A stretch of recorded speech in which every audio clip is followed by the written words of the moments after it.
공중중에 앉은 사람들이 다 스테반을 주목하여 보니 그 얼굴이 천사의 얼굴과 같더라. 사랑하는 하나님, 귀한 주일 주심을 감사합니다.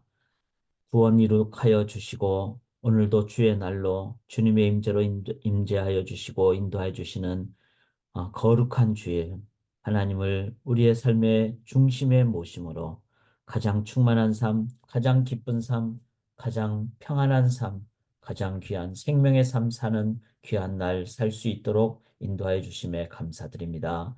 이제 믿음으로 하루를 시작하옵나니 영광 받아 주시옵소서. 감사드리며 예수님 이름으로 기도드리옵나이다. 아멘. 우리 하루를 찬양으로 시작하도록 하겠습니다. 내 주의 나라와 내 주의 나라와 주 계신 성전과 피 흘려 사신 교회를 늘 사랑합니다. 내 주의 교회는 천성과 같아서 눈동자 같이 아끼사 늘 보호하시네. 이 교회 위하여 눈물과 기도로 내 생명 다하기까지 늘 봉사합니다. 성도의 교제와 교회의 위로와 구주와 맺은 언약을 늘 기뻐합니다. 하늘의 영광과 베푸신 은혜가 진리와 함께 영원히 시온에 넘치네. 아멘. 아멘. 하늘의 영광이 가득한 귀한 오늘 되기를 원합니다. 사도행전을 저희가 계속 함께 나누고 있습니다. 사도행전이 참 능력행전이고 역동성 있는 행함의 말씀입니다.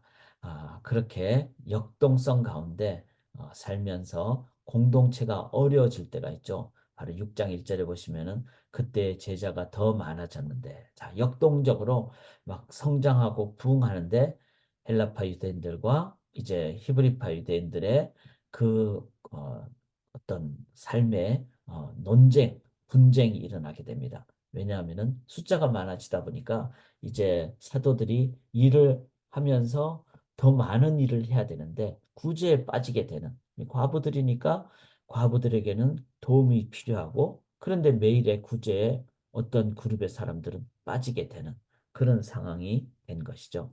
그래서 우리가 신앙생활하면서 신앙 공동체에 고난과 역경이 올 때 어떻게 이겨내는가? 이것 또한 역동적인 삶이 되겠죠. 행함이 있는 삶이 되겠죠. 이것 또한 아주 중요하다는 것을 우리가 기억할 수 있기를 원합니다. 오늘 본문을 보면은 몇 가지 그 길이 나옵니다. 첫째는요, 공동체의 우선순위와 기본, 역동적인 자세를 갖는 것. 자, 여기 2절에 보시면은 열두 사도가 모든 제자를 불러이르되 우리가 하나님의 말씀을 제쳐놓고 접대를 입지 않는 것이 마땅하지 아니하니. 자, 사도들이 조직 가운데 이제 원래 본분인 말씀도 해야 되는데 숫자가 많아지니까 누가 구제에 빠지지 않을까, 누가 대상일까, 이런 행정적인 일도 하고, 이렇게 하다 보니까 이제 뭐 일은 해야 되겠죠. 당연히 섬겨야 되겠고. 그러나 이때 우리가 꼭 가져야 될 것은 우선순위가 중요하다는 겁니다. 여러 가지 일을 해야 될 때 그 일이 막 혼돈이 와버리면 안 되죠. 그래서 저희가 오늘도 첫 시간에, 일주일의 첫 시간, 오늘 하루의 첫 시간 말씀과 기도로 하루를 시작하는 것. 이게 우선순위라는 겁니다.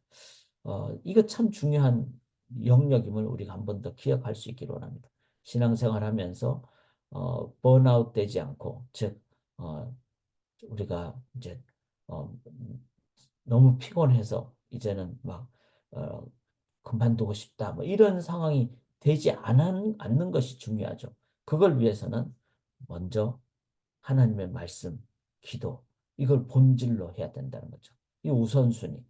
그렇게 해서 그 우선순위를 늘 점검을 하고 나아갈 때 끝까지 갈 수 있고 오래 갈 수 있고 강하게 갈 수 있다. 이걸 기억해야 됩니다.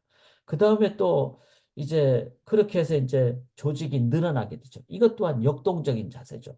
조직이 더 발전하고 그런 면에서 늘 이런 부분을 올바른 조직을 갖는 것은 참으로 중요합니다.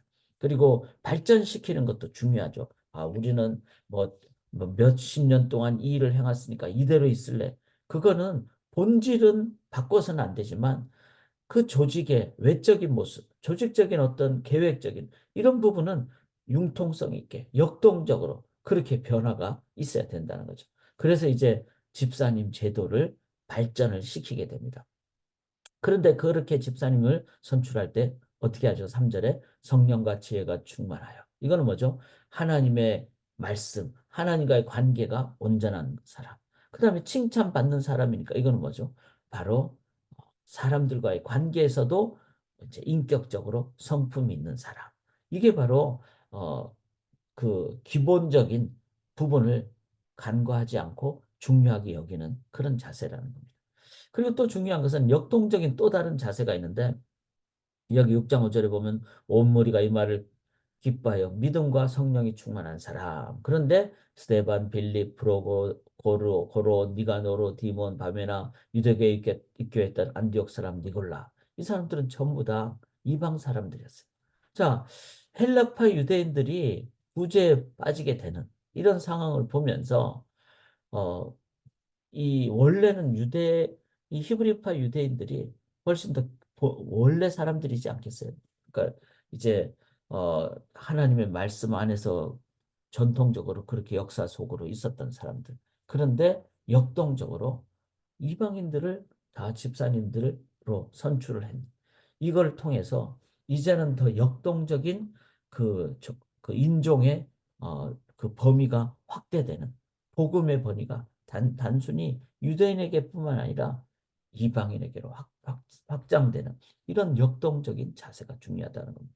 이렇게 되니까 그 결과 어떻게 되죠? 6장 7절에 하나님의 말씀이 점점 왕성하여. 왜냐하면은 사도들은 말씀에 집중하기 때문에. 그리고 제자의 수가 심히 많아졌다 그랬어요. 그냥 많아지는 것도 아니고 심히 많아진. 왜냐하면 하나님 나라는 이렇게 더 강력해. 자, 여기서 중요한 것은 제자의 수가 많아졌다는 겁니다. 그냥 교인의 숫자가 아니라 제자의 숫자. 이 말은 뭐죠? 신앙의 그 본질을 잃지 않았다는 거죠. 교인 한 명 한 명. 이거 중요하죠. 그렇지만 더 중요한 것은 그 교인이 그냥 숫자냐 아니면은 내가 하나님을 따르겠다고 하는 진실한 제자냐. 이게 중요하죠. 그 제자의 수가 심히 많아지고 심지어는 제사장의 무리도 허다한 무리가 복종하게 되는. 즉 유대교에서 이제는 예수를 그리스도로 믿는 하나님으로 믿는 이 기독교에 이제 어, 오게 되는 복종하게 되는 이런 그래서 우리가 고난과 역경이 오는 것은 실은 잘 봐야 됩니다. 하나님 나라를 위해서 고난과 역경이 올 수가 있죠. 그럴 때는 계속해서 공동체와 우선순위와 기본 역동적인 자세를 갖는 것이 중요하다. 또 우리가 잘못해서 그렇게 해서 고난과 역경이 올 때가 있죠. 그럴 때도 우선순위를 중요하게 여겨야 됩니다. 왜 잘못했을까? 보면은 우선순위가 안 됐기 때문에 그런 거죠. 중요한 일이 안 됐기 때문에 긴급한 일이 일어나게 된다는 겁니다. 이런 것을 늘 생각하면서 이 고난과 역경에 대해서는 우리가 어, 잘 평상시에 정리를 해놓을 때 오히려 고난과 역경을 통해서 더 정리가 되고 더 성숙이 되고 성장이 되는 6장 7절의 상황이 일어나게 됩니다. 자, 이런 상황에서도 우리가 꼭 한 가지 기억을 해야 될 것은 여기 6장 8절부터 나오는 스데반 집사님입니다. 스데반은 집사님이잖아요. 집사님인데 이분이 어떻게 하죠? 큰 기사와 표적을 민간에 행하는 하나님의 능력의 도구가 되고 그리고 사람들 앞에서 일어나 논쟁도 하는 즉 말씀을 증거하는 10절에 지혜와 성령으로 말미암아 그들이 능히 당하지 못할, 즉 지혜와 성령으로 말씀을 증거하는 그런. 그리고 6장 14절의 핵심적인 말이, 그의 말에 이 나사렛 예수가 이곳을 헐고 또 모세가 우리에게 전하여 준 규례를 고치겠다. 즉 성전의 본질을 얘기해주고 또 율법의 본질을 얘기해주고, 이거 다 말씀을 나누는 증인의 삶이죠. 즉 여기서 가장 중요한 것은, 이제 집사님들이라고 일만 하고 이게 아니라 모든 신앙인, 즉 집사님들이든 어떤 분들이든 기본적으로 나는 복음의 증인이다. 그리고 나는 증언하겠다. 복음을 증언하겠다. 이것이 될 때 초대교회는 강력한 교회가 됐다는 겁니다. 이 부분을 우리가 생각할 때 오늘날로 보면은, 자, 목사님이 말씀 증가한다. 그럼 우리는 일만 한다. 일반 성도님들이. 그것도 잘못된 것이고, 목사님들도 온전히 삶의 현장에서 기본적인 부분을 하고, 그리고 말씀의 실천적인 부분도 하고, 일반 성도님들이 물론 사역에 있어서 행정적인 구분은 있지만, 그러나 기본적으로 내가 증인과 증언된 삶을 살아야 되겠다. 이것이 있어야 된다는 것이죠. 그럴 때 교회가 고난과 역경에 안 오게 되고, 또 설사 온다 할지라도 그것을 이겨내는 그 내적 생명력이 있다는 것입니다. 자, 고난과 역경이 올 때 이겨내는 마지막 오늘 본문을 보니까 6장 15절에 공중 앞에 앉은 사람들이 다 스데반을 주목하여 보니 그 얼굴이 천사의 얼굴과 같더라. 이건 뭐죠? 바로 세상이 줄 수 없는 성령 하나님이 주시는 평안함이 있으면요, 고난과 역경을 이기게 됩니다. 우리가 내가 내 힘으로 이겨내려고 하면 안 되지만, 하나님께 기도할 때 하나님만이 주시는 그 평안함이 내 안에 가득할 때 우리들은 거기서부터 새 힘을 얻고, 그리고 또 이겨나가는 길을 이제 시작을 하게 됩니다. 한번 우리가 살펴보기를 원합니다. 이 평상시에 프리벤터티브 어프로치라 그러죠. 이 일을 잘 할 때 고난과 역경이 오지 않습니다. 또 설사 하다 보면은 성장통이 있을 수 있잖아요. 그때도 이 세 가지 영역을 잘 할 때 우리들은 이겨내게 됩니다. 첫째는 뭐죠? 우선순위. 즉 말씀과 기도의 우선순위. 그 다음에 기본적인 것, 즉 성령과 지혜가 충만하여 칭찬 듣는 그런 사람을 뽑는 기본적인 것.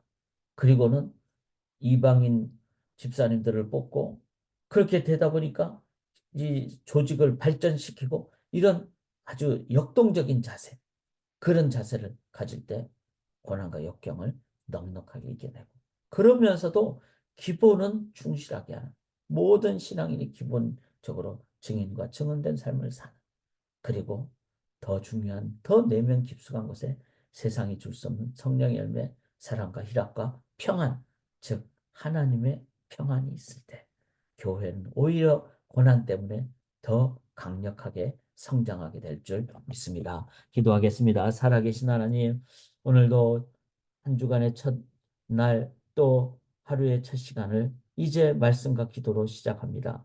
그리고 나의 삶에, 또 신앙 공동체, 정말 어떤 상황이 되더라도 기본 길을 잘 갖추고 우선순위를 갖추고, 그리고 열려있는 마음과 하나님의 평안과, 그리고 가장 기본적인 신앙 고백적인 삶을 살아갈 때 하나님, 저희가 승리하게 될 줄 믿습니다. 고난을 통해 오히려 더 강력하게 나아갈 줄 믿습니다. 오늘도 미리 점검하게 도와 주시옵소서. 기도할 때 성령께서 깨우쳐 주셔서 우리의 본분, 기본, 증인, 평안을 허락하여 주시옵소서. 오늘 예배를 주의 손에 의탁드리오며 감사드리며 믿사오며 예수 그리스도의 이름으로 간절히 기도드리옵나이다. 아멘.